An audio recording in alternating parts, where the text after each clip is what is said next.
What's up, guys? No breakdowns or whatever here. I just wanted to cover the Chargers and them apparently not being one of the more vaccinated teams. In fact, they're one of the least vaccinated teams in the NFL. Now, we kind of knew this as early as last month, I believe. Then yesterday, Thursday, it was reported that the Chargers were still among the four teams that were under the 50% vaccination mark. Although today there's been a kind of change, I guess, to that story where now only two teams are under that 50% mark, and that's the Washington football team and the Indianapolis Colts. So I don't know where the Chargers stand, but that doesn't mean that they jumped from 49% to 75%. It could mean that they're just sitting at 51%. They finally got a couple people to get vaccinated, and here it is. So, as far as this video goes, I'm not here to debate being vaccinated, not being vaccinated. Full disclosure, I am fully vaccinated. So is my whole lab at UCI. So that's obviously how I feel about that. But I'm not going to sit here and debate someone's personal decisions. But I do want to talk about how those personal decisions are going to affect them on the football field and off the football field, because there are going to be some serious restrictions for those who are not vaccinated. And I'll just go down the list quickly for the restrictions for those who are not fully vaccinated. I'm sorry if you've heard this before, but I think it's worth going over because of what stands in front of the Chargers and their season. So testing required every day, masks required, physical distancing, must quarantine after high risk exposure to COVID, travel restrictions in effect, 15-player limit in the weight room, which must be really tough for the strength and conditioning coaches, especially when you're trying to do a whole sports science program, right? Players must be physically distanced in the meal room. Staff must grab and go. No social media marketing, sponsorship activities. Can't use the sauna or steam room. May not leave the team hotel to eat in restaurants. And that's tough. Sure, the Chargers got by last season, and it did seem like they were a very close team anyway. But, a lot of new faces in the building, a lot of new coaches, and not being able to get close because half your organization isn't vaccinated is tough. But the obvious, most important and the biggest one for all teams is the difference between high risk exposures and what you're required to do following that exposure. So, an excerpt from the article reads, the biggest on-field implications, Pelotero notes, relate to the quarantine procedures. Previously, anyone labeled a high-risk close contact to COVID-19 was required to isolate from all other players, coaches, and staff for at least 5 days. This led to countless players, some of them big names at important positions like quarterback, missing either practice or games during the 2020 season. Now those fully vaccinated are no longer required to sit out at all, regardless of close contact. And, we saw last season, I don't recall exactly what happened. I don't remember if there was a botched mask protocol with the Broncos, but the Broncos went from, down Drew Lock, I think normally, to missing all of their quarterbacks. And they had to go with a receiver off their rookie receiver off their practice squad to play quarterback against like the 8-2 Saints or whatever it was. It obviously didn't go very well. And I want to read the excerpt from, the recap of that game, because the Chargers may be faced with this season, not a quarterback necessarily, but a different position. So on Saturday, the Broncos announced that their three quarterbacks, Drew Lock, Brett Rypien, and Blake Bortles, would not be available for Sunday's game against the Saints due to a potential exposure to COVID-19. Following that, the team asked the NFL whether one of their offensive quality control coaches, both of whom played quarterback in college, could suit up, but the league refused. That meant that Denver went into Sunday with a practice squad rookie receiver, Kendall Hinton, who played some quarterback at Wake Forest before switching positions, plus running backs Royce Freeman and Phillip Lindsay available to take snaps. That's how bad it got at one point last season for the Broncos. And, obviously there were not vaccinations at the time this happened, so this was not a possibility. But, now there are vaccinations. And so this probably wouldn't happen unless all of them tested positive for COVID. But, if, Blake Bortles goes out and parties and he ends up being high exposure, Drew Lock, if he's vaccinated, won't have to quarantine for however long they have to quarantine now because he's vaccinated. I'm not saying he is, just, hypothetical.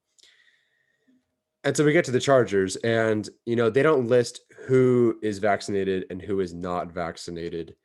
Some people have made that public, that they are vaccinated, that they're not vaccinated.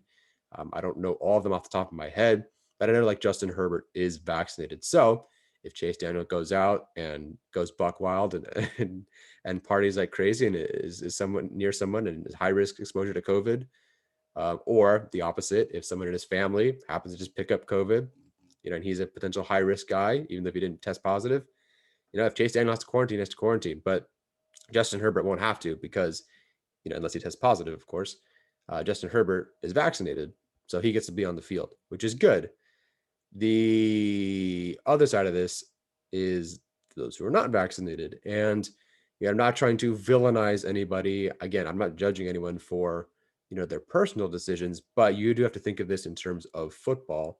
And I want to talk about it in terms of football because it's real. And so, not that I asked him or anything, but Drew Tranquil has made it very public that he is not vaccinated. And that's his decision. But now this is from ESPN. The depth chart for the Chargers. It's not accurate. Drew Tranquil will be the starting inside linebacker, and he will probably play the most snaps for the team on defense, at least for the linebacker core, because he is the linebacker that can cover the best. Kenneth Murray probably second in terms of snap count, but Drew Tranquil is going to be on the field the most. Unless he's not vaccinated and something happens to him. And, who knows what the ripple effect is throughout the rest of the group here. I don't know who's vaccinated on this list. I have no idea who's vaccinated. So, if Tranquil goes down, does the whole linebacker room go down? I don't know. But if something happens where even if Tranquil is not positive, but he's deemed, someone close to someone who's high risk and has to quarantine, there goes your starting inside linebacker, who's your best coverage linebacker. And now you're, if you want to keep Kenneth Murray's role as a blitzer, ball chaser, whatever, is Nick Niemann your starting inside linebacker now because you didn't want to get vaccinated?